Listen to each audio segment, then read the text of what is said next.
Welcome to This Explainer. I am so excited you're here today because, well, we're diving into something that affects literally every single one of us. You know the feeling, right? Whether it's the sheer blinding rage of incredibly slow Wi-Fi, getting completely cut off in traffic, or dealing with that wildly passive-aggressive email from a coworker, we all lose our cool. Today, we're breaking down Buddhist teachings on anger. But listen, we aren't going to treat this like some esoteric ancient philosophy. No way. Instead, think of this as a highly practical, totally grounded toolkit for modern emotional intelligence. If you've ever struggled with keeping your temper in check, this explainer is going to give you the exact tactical steps to actually change that. All right, let's kick things off with a seriously visceral metaphor.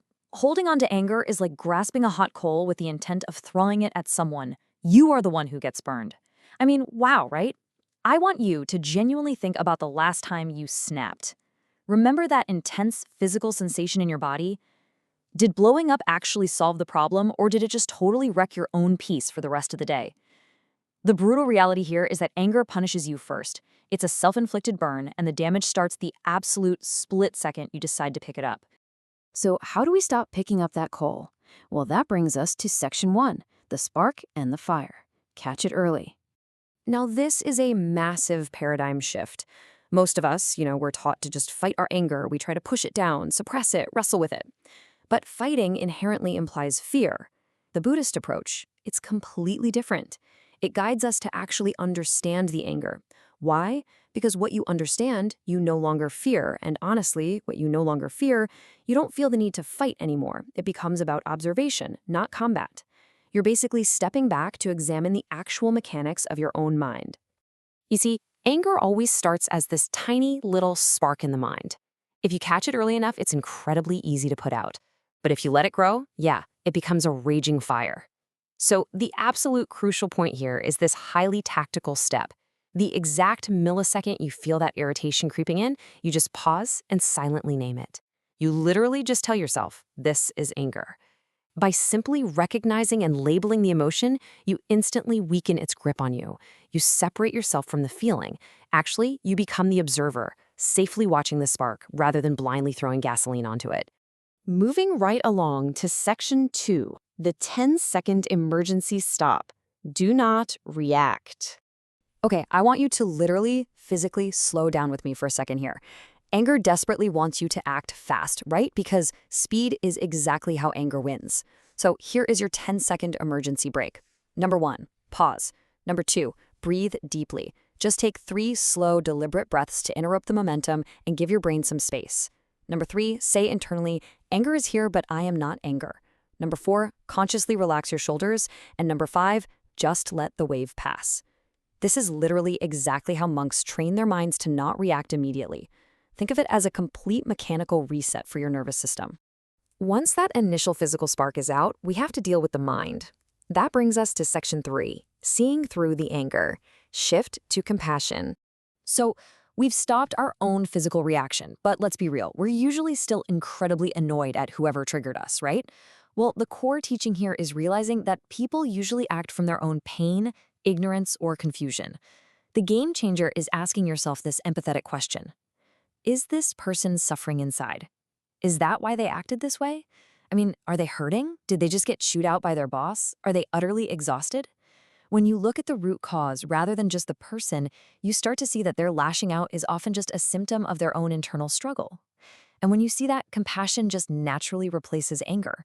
You shift your brain entirely from attack mode into understanding mode. And while you're making that mental shift, you ground yourself with a very fundamental truth. This feeling will pass. This is the deep truth of impermanence. All emotions, especially that intense, hot burning of anger, are entirely temporary. They rise, they hang around for a brief moment, and then they pass away. When you truly lock into this reality, you stop taking that temporary burning feeling so seriously. You realize, hey, I don't need to build my whole identity around this, or permanently ruin a relationship, or start a massive argument over a feeling that's already halfway out the door. But what happens if we totally fail to catch it? Let's look at section 4, the true cost of reacting. What will I lose? I want to just pause for a second and let the heavy weight of this question really sit with you.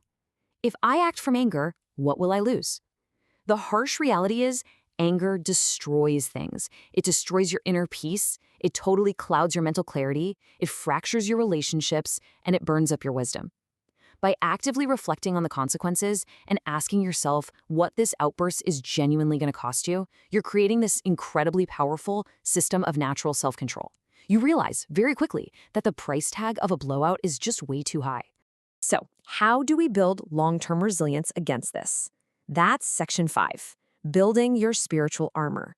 Cultivate patience. All right, this right here is the absolute most powerful antidote to anger. It's called metta, or loving kindness practice. And the best part? It literally takes just 30 seconds. You silently wish well for yourself and others. May I be calm, may I be free from anger, may they be peaceful, may they be free from suffering. Repeating this brief sequence isn't just, a nice fuzzy thought. This practice actively rewires your emotional patterns over time. It establishes this rock-solid baseline of goodwill that makes it incredibly difficult for the spark of anger to find any dry kindling in your mind. Now, this requires a total reframing of a word we're all very familiar with. When we think of patience, we usually picture passively gritting our teeth and just enduring something awful, right? But the truth is, patience is the highest spiritual armor.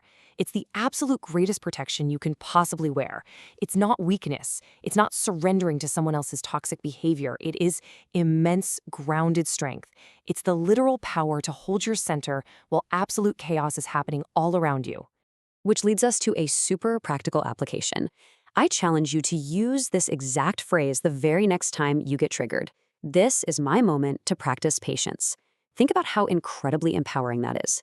Instead of being just a victim of someone cutting you off in traffic or sending you that passive-aggressive Slack message, you turn the situation into a deliberate training exercise. You're taking a potential moment of deep frustration and basically using it as a gym session for your spiritual armor. So we have covered the spark, the 10-second emergency stop, the shift to compassion, the true costs, and the armor of patience. And it all really comes down to one final lingering question. Next time that spark ignites, and let's be real, it definitely will, are you going to let it burn or will you understand it? The choice between holding that hot coal and just dropping it is entirely in your hands.